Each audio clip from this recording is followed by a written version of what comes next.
morning, everyone, and thanks for joining us in solidarity with the National Women's March as we respond to concerns regarding recent actions by the NRA. Closer to your mouth. Thank you. My name is Lisa Peterson, and I'm a member of the Rhode Island chapter of the Women's March Network.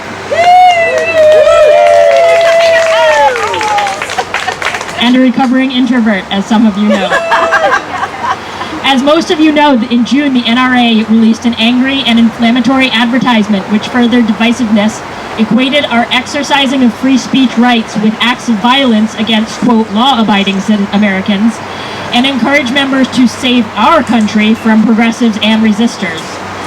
Women's March co-president Tamika Mallory, herself impacted closely by gun violence in her family, responded with an open letter requesting the ad's removal, an apology for its content and tone, and a statement on the Second Amendment rights of Philando Castile, whose killer had just been acquitted.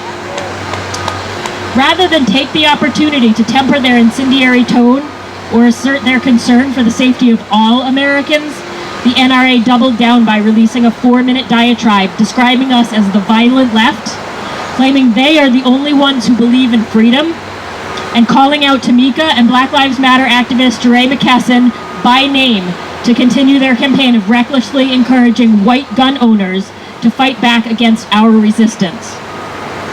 It seems that some within the powerful ranks of the NRA have forgotten that there are other rights guaranteed to us by the Constitution and that dissent is freedom.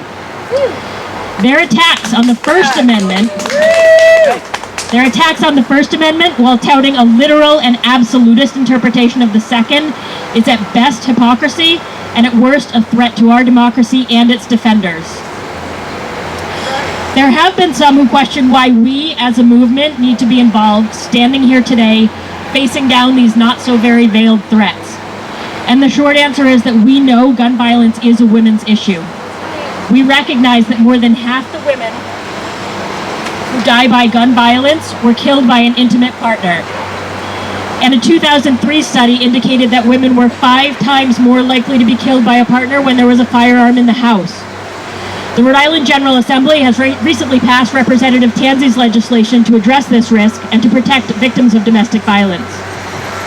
This bill faced significant opposition from the local and national gun lobby, who continue to propagate fear that those who support regulation are a threat to the constitutional rights of gun owners, instead of acknowledging that not enacting common sense reforms continues to threaten the rights of many Americans to simply live.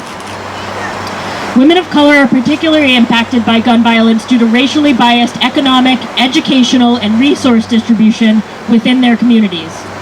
Generational poverty resulting from Jim Crow laws and ongoing cuts to social programs and supports by conservatives restricts opportunity for many individuals. This, combined with over-policing of neighborhoods and the criminalization of black and brown skin, can leave community members feeling their only choices for survival involve high-risk activities. Mass incarceration contributes to single parenting and its associated stressors for too many mothers of color, who then have fewer opportunities for choice in where they try to safely raise their children. And African American women are far more likely to lose a son to gun violence than their white counterparts, as 34% of deaths among African American boys aged 15 to 19 are firearm homicides. The NRA prioritizes gun sales over any other principle. Their actions belie their allegations that they exist to protect the civil rights of Americans. This is evident in their inflammatory ad targeting protesters, who are often women and people of color. It is evident in their silence on the murder of Philando Castile, a registered gun owner who did everything he was supposed to do during a traffic stop and was still shot 7 times by police. Exactly. It is evident in their battle to stop legislation that closes loopholes in current laws and blocks responsible and sensible changes to gun laws.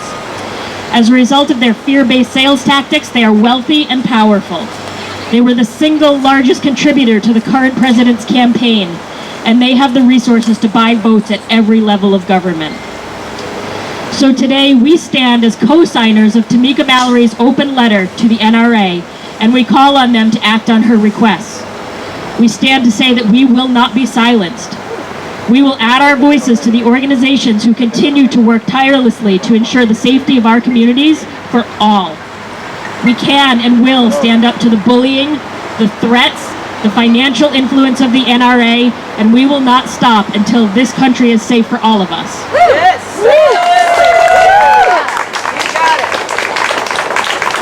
Unfortunately, Linda Finn from the Rhode Island Coalition Against Gun Violence was not able to join us as planned this morning.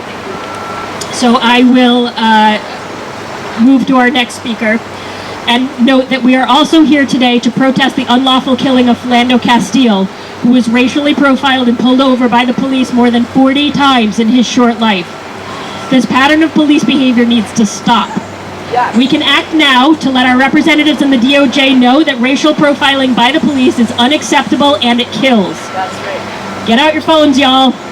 Text NRA to DOJ to 40649 to contact your representatives and ask them to co-sponsor HR 1498, the End Racial Profiling Act, and to contact the DOJ asking them to open an investigation into the murder of Philando Castile by Minnesota police and the violation of his constitutional rights. Let's turn this energy into positive political change. Yeah! That's NRA to DOJ. Text it to 40649 to take action right now.